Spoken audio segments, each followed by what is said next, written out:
ایران جنگ کے بعد کیا لیسنز ہیں جو ہمیں سیکھنے چاہیے، جن سے سبق حاصل کرنا چاہیے؟ جی سب سے پہلے تو good to see you, no pun intended. بڑا عرصہ ہو گیا، میں ٹریول بھی کر رہا تھا، آپ کے شو میں بھی نہیں اور اسٹوڈیو میں آپ کے ساتھ نہیں، تو ہیپی ٹو بی ہیئر. اور دوسرا مجھے وہ ایک تصویر یاد آ رہی ہے جو قائد اعظم کی کھینچی ہوئی تھی، درمیان میں وہ کھڑے ہیں اور دونوں سائڈز پہ ایک لیڈی ماؤنٹ بیٹن ہے اور لارڈ ماؤنٹ بیٹن ہے. تو قائد نے اس تصویر کو ایک اپنی طرف سے ایک دیا لقب کہ اے تھورن بٹوین ٹو روزز. تو یہ جو آپ نے دوسرے مہمانوں کا تعارف کرایا ہے، رانا صاحب کا اور خان صاحب کا، مجھے لگ رہا ہے کہ میں وہ تھورن بٹوین ٹو روزز ہوں. آپ علامہ اقبال کے پوتے ہیں تو آپ کو دل سے لگا کے رکھیں گے. جی تھینک یو. جی دیکھیں پاکستان کو اس سے کیا سبق سیکھنے چاہیے. ایک تو یہ ہے کہ جلد بازی میں جو جس طرح سے فار ایگزامپل ایک وار مانگر جو ہے اس کو ہم نے نوبیل پیس پرائز کے لیے ریکمینڈ کر دیا اور اس پہ دنیا بھر میں شرمندگی اور جگ ہسائی بھی جو ہے وہ ہوئی. یہ تو ایک چھوٹی سی بات ہے، بٹ جو اصل بڑی بات ہے وہ یہی ہے جو میں سمجھتا ہوں، وہ یہ ہے کہ ہمیں شکریہ ادا کرنا چاہیے ان تمام لوگوں کا جو موسٹلی اب تو اس دنیا میں نہیں ہے، جنہوں نے پاکستان کے نیوکلیئر پروگرام کو جو ہے رکنے نہیں دیا. ڈاکٹر عبد القدیر سمیت تمام سائنٹسٹ اور وہ تمام لوگ جو اس وقت حکومت میں تھے، فائنانسز انشور کرتے رہے، اس کی سیکیورٹی انشور کرتے رہے، سب کو سلام ہے. بالکل جی بالکل. کیونکہ میں بذات خود تو اور نیوکلیئر جو ویسے ایک بطور جو ایٹمی ہتھیاروں کا استعمال ہے اس کا تو ایک ہی مثال دنیا کی تاریخ میں موجود ہے، اور وہ تو کتنے اب تو 70-80 سال کے زیادہ اس کو ہو گئے ہیں یا اس کے قریب ہو رہے ہیں. لیکن مطلب اگر خدا نہ خواستہ کبھی ایسی چیز کو بروئے کار لایا جائے تو جو انسانیت کے لیے، جو اس دنیا کے لیے جو ہے اس کے جو ہے نتائج جو ہتھیار استعمال کرنے کے لیے نہیں ہے، صرف دشمن کو ڈرانے کے لیے. ہاں جی دشمن کو ڈرانے کے لیے ہیں، لیکن اس کی وجہ سے کوشش تو یہی ہونی چاہیے کہ اس کا بہت زیادہ پھیلاؤ نہ ہو، بہت زیادہ ملک جو ہیں وہ اس کے حامل نہ ہو اس کیپیبلٹی کے.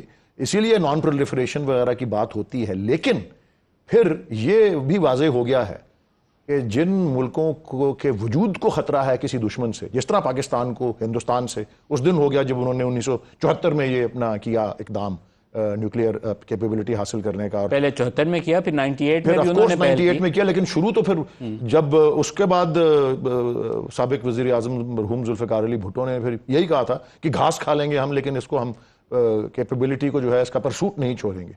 اور پاکستان کو بہت سی سینکشنز بھی لگی، جو کچھ بھی ہوا، لیکن اس کو نہیں چھوڑا. اور میرے خیال میں یہ جو کارروائی ایران کے خلاف ہوئی اس سے جو میں سمجھ سکا ہوں وہ یہی ہے کہ پہلے وہ جو joint comprehensive plan of action تھا JCPOA، وہ اوباما حکومت نے 2015 میں کیا P+5 جو ملک تھے سیکیورٹی کونسل کے ممبر اور جرمنی، ان کے ساتھ کہ جی اقتصادی پابندیاں ایران سے اٹھا دی جائیں گی اور بشرطے کہ وہ اپنی یورینیم کی انریچمنٹ کو ایک خاص لیول سے اوپر نہ لے جائے.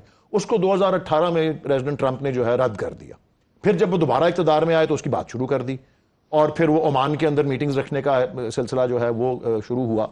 لیکن ایسا ماحول پھر پیدا کیا اسرائیل اور امریکہ نے مل کے کہ ایران کو نیگوشیٹنگ ٹیبل پہ اس طریقے سے لائیں کہ ان کے کن پٹی پہ پسٹول رکھی ہو.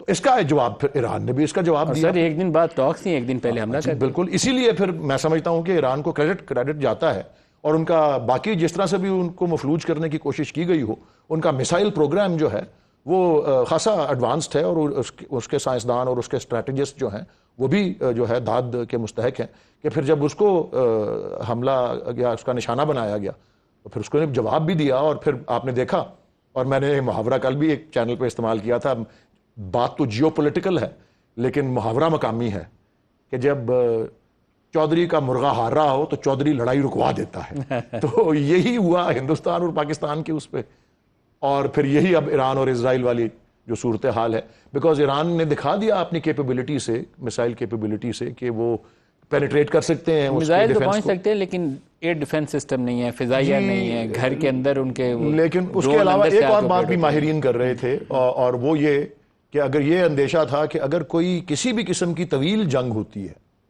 تو اس میں ایران کا اپر ہینڈ ہوگا، طویل جنگ میں ایران کو فائدہ ہوتا ہے، پرووائڈڈ کہ ان کے پاس میزائل اور ہوتے. جی سو رانا صاحب کو بھی بہرحال اس میں یہی ہے کہ